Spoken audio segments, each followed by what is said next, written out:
A 6 volt and 12 watt lamp is connected in series with a resistor R and a source of voltage 10 volt। देखो जो कह रहा है वो पहले कर लेते हैं। एक लैंप है अपने पास, ये एक लैंप है और रेटेड वोल्टेज कितना है इसके लिए, तो रेटेड वोल्टेज इसका कितना है वो हम देख लेते हैं। रेटेड वोल्टेज 6 वोल्ट है और रेटेड पावर कितना है इसके लिए, रेटेड पावर कितना है इसके लिए, तो power P is equal to 12 watt है।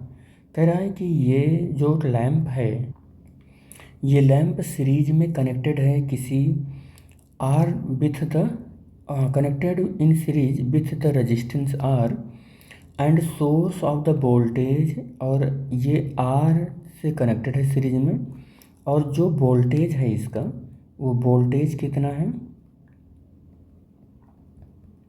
10 वोल्ट है। कितना है, 10 वोल्ट है। तो what is the purpose of the resistance R। तो पहली बात तो आपको R रेजिस्टेंस जो कनेक्टेड है इसका पर्पज कैलकुलेट करना है। तो देखो बेटे, आपका जो बल्ब है या लैंप है ये 6 वोल्ट तक की एनर्जी को क्या कर लेगा, ये कंज्यूम कर लेगा। बट इस बल्ब को जलाने के लिए हम 10 वोल्ट की सप्लाई दे रखे हैं। एक बात बताना, 10 वोल्ट की सप्लाई इस वोल्ट से क्या है, एक्सीड कर गया है।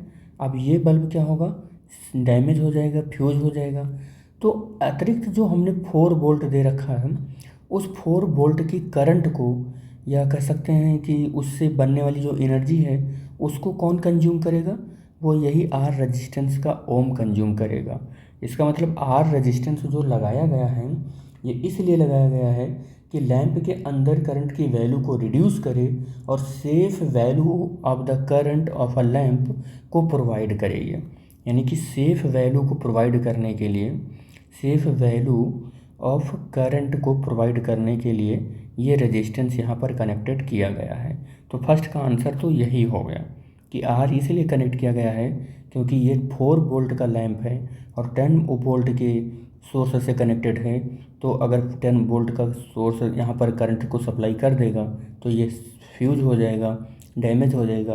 तो R इसलिए कनेक्ट किया गया है क्योंकि सेफ वैल्यू को, यानी करंट की एक्सीड होने को रोक दे और सेफ लिमिट, यानी कि करंट को रिड्यूस कर दे और सेफ लिमिट का करंट यहाँ से जाने दे लैंप के लिए। ठीक है, तो पहले का आंसर तो यही हो गया। कह रहा है कि क्या पर्पज है R रेजिस्टेंस को कनेक्ट करने के लिए यहाँ पर। दूसरा जो है वो क्या है कि calculate the value of the register R। इस R की वैल्यू आप कैलकुलेट करो। तो अगर R की वैल्यू कैलकुलेट करना है तो पहले इस इलेक्ट्रिकल बल्ब की रेजिस्टेंस हमको कैलकुलेट करना होगा। तो इलेक्ट्रिकल बल्ब का जो रेजिस्टेंस होगा वो V²/P वाले फॉर्मूले से आ जाएगा। तो इलेक्ट्रिकल बल्ब का रेजिस्टेंस मिल जाएगा हमको। V का मतलब है 6 का स्क्वायर और P का मतलब है 12, और 6 × 6 कर लो और यहाँ पर 12 कर लो, ये 36/12 आ जाएगा। और ये कितना आ जाएगा, 3 ओम आ जाएगा। कितना आ जाएगा, ये 3 ओम। तो हमारे इलेक्ट्रिकल बल्ब जो है ये, इस हमारे इलेक्ट्रिकल बल्ब का रेजिस्टेंस कितना आ गया, ये 3 ओम आ गया। और ये R है हमारे पास, टोटल 10 वोल्ट है। तो अगर मैं कहूँ कि इधर से I करंट निकल रहा है, इधर से क्या निकल रहा है, I करंट निकल रहा है, ये I करंट निकल रहा है। तो अब हमको यहाँ पर लगा कर क्या कैलकुलेट करना है, R हमको कैलकुलेट करना है for the purpose working the calculate the value of the register R for the power working of the lamp. तो अब देख लो कि 6 वोल्ट यहाँ पर ये कंज्यूम हो जा रहा है, 6 वोल्ट यहाँ कंज्यूम हो जा रहा है, बाकी 4 वोल्ट ये कंज्यूम कर रहा है, 4 वोल्ट ये कंज्यूम कर रहा है। तो अब आप बताओ कि यहाँ पर कितना वो आर की वैल्यू क्या हो जाएगी, वो हमें देखना है। तो सेफ लिमिट से हमें करंट की वैल्यू भी पता चल जाएगी, क्योंकि आई इज इक्वल टू क्या होता है, आई इज इक्वल टू क्या होता है, P is equal to V I होता है, और आई इज इक्वल टू होता है P/V होता है। तो P की वैल्यू यहाँ पर कितना रेटेड दिया गया है, 12 दिया गया है, और V की वैल्यू हमको कितना मालूम है, V की वैल्यू हमको मालूम है, नहीं एक minute, I is equal to, हाँ यही फार्मूला होता है,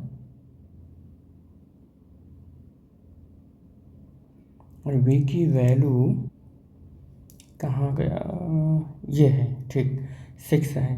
तो ये कितना आ जाएगा, 2 एम्पियर आ जाएगा। तो देखो यहाँ पर हमें आर की वैल्यू कैलकुलेट करना था, तो आर की वैल्यू अब आ जाएगी, क्योंकि आई हमको मिल गया। आई देखो V is equal to I R, और वी हमारा 4 वोल्ट का ड्रॉप करा रहा है ये आर, और आई की वैल्यू 2 है, और आर हमको कैलकुलेट करना है। आर इक्वल टू 2 ओम आ जाएगा। आर इक्वल टू कितना आ जाएगा, 2 ओम आ जाएगा। ओम से ला से यहाँ पर कैलकुलेट किया गया है, ठीक है। तो थर्ड कह रहा है what is the current flowing through in the circuit, circuit में कौन सा कितना करंट फ्लो होगा।